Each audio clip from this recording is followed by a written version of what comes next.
Well, hello everyone. Welcome to week 8, 8, 9, 10. Bada bing, bada boom. That went quick. Um, Hope you're all enjoying the program, the course so far. Um, Again, I just want to reiterate any questions or comments, thoughts at all, just shoot me an email. Okay?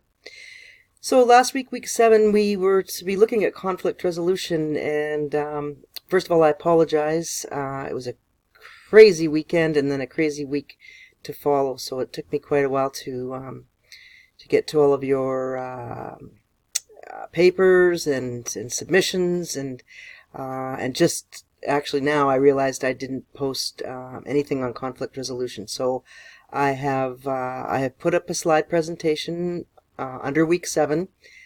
If you get a chance, go back and have a look at it. Conflict resolution, to me, when I studied it for 2,000 hours.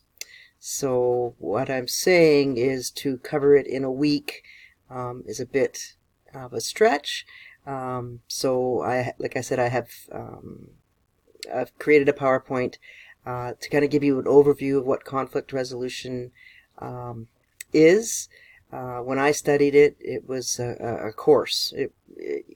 There was now it's a job, and lots of people are into the mediation, negotiation side of that. So if you can have a chance to look at that, that would be great. Moving into week 8, couple things. So it's personal response number 5, and this is where you're going to be studying from afar, perhaps, a communication scavenger hunt, and then reporting back to your findings. And so that's this week's assignment. I've also put a paper up, an article that I thought you might like to read as far as diversity in the workplace. And then I'm going to ask you also to please contribute to the discussion board. There's a couple of questions posted there. Respond to one, both, respond to each other. Just try to get some ideas on how you see diversity in the workplace, benefits, drawbacks, and how it affects our communication.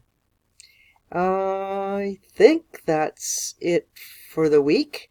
I think I'm caught up with marking and things like that. So again, I wish you a good week. Celebrate diversity, and we'll talk to you next week. Okay, thanks.